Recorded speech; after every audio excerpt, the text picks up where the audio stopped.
Baik, silakan dilanjut proses penemuan metode ini. Iya, jadi tahun 2002 kita keliling Indonesia itu, kemudian tahun 2006, awal 2006, tepat Januari itu ada sebuah, semula itu kan istilahnya dulu itu hanya kail-kail gitu, memancing-mancing. Cuman orang Indonesia ternyata kalau dikasih pancingan-pancingan yang belum jadi, itu ndak jalan-jalan gitu. Kemudian kita jadikan itu menjadi barang jadi istilahnya. Jadi konsep itu kemudian kita Indonesiakan, kemudian kita jadikan bentuk yang jadi yang ala Indonesia, kemudian dalam sebuah rumus Indonesia, dengan kata kunci Indonesia, dengan ekspresi Indonesia, dengan gaya bahasa Indonesia, kemudian ternyata luar biasa sekali. Apa betul ini Anda juga pernah cerita bahwa diambil dari metode George Lasanov ya? Betul, nah, George Lasanov ini siapa dan apa sebenarnya teori yang diajarkan yang kemudian Anda kembangkan dengan konteks keindonesiaan tadi? Jadi metode Hanifida itu sendiri lahir dari perpaduan atau modifikasi teknik konvensional dengan akselerasi learning George Lozanov.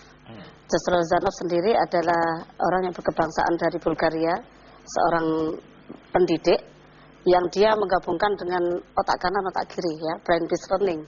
Jadi metode Hanifida ini tidak meninggalkan metode yang sudah lama, tetapi memberikan sudut pandang saja. Jadi kalau orang yang selama ini menghafal, saya dipinjemi buku Pak Hanif satu. Iya. Jadi selama ini kalau ada anak-anak diberi tugas menghafal, itu langsung dia megang kepalanya, aduh capek deh gitu ya. Nah, jadi kesan itulah yang harus kita buang, jangan sampai anak-anak baru mendapat tugas saja sudah bosan, sudah capek, sudah jenuh. Belum action itu, ya apalagi actionnya malah tidak mau.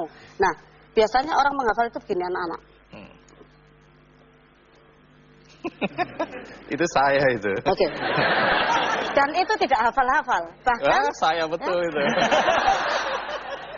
Setelah capek di sini, kadang ditaruh di pantatnya. Nah, itulah. Jadi itu menggambarkan betapa beban untuk menghafal sangat berat. Nah, dari situlah kami ingin memberikan solusi. Ini tawaran solusi yang kita berikan bahwa menghafalnya dengan mengoptimalkan kedua belah otak. Caranya?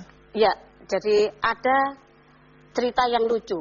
Cerita yang lucu, kemudian ada rumus angka, kata kunci, kemudian ada ekspresi. Ada visualisasi. Makanya buku kami ada gambarnya.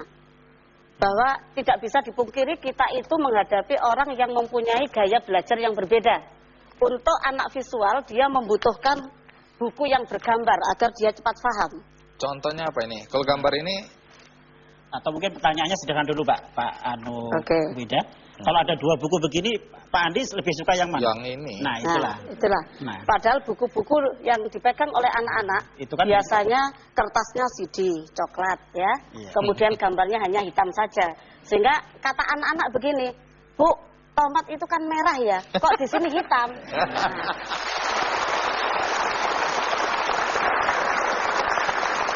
Jadi dia tidak bisa membedakan jeruk yang berwarna hijau dengan tomat merah.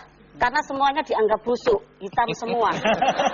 Ya, ini tidak mencerdaskan. Sudah begitu kertasnya sirdi lagi ya. Ya, yang coklat itu. Nah, itu kan nggak enak dipandang. Nah, tetapi kalau berwarna begini, ini menarik mata dan ini makanan otak. Jadi anak-anak yang khususnya visual tadi itu cepat paham dengan gambar. Untuk anak auditorial kita beri pancingan cerita kata kunci. Jadi cerita kata kunci yang menarik itu, Mas Andi, membuat anak-anak yang auditorialnya cepat paham dengan yang dipelajari.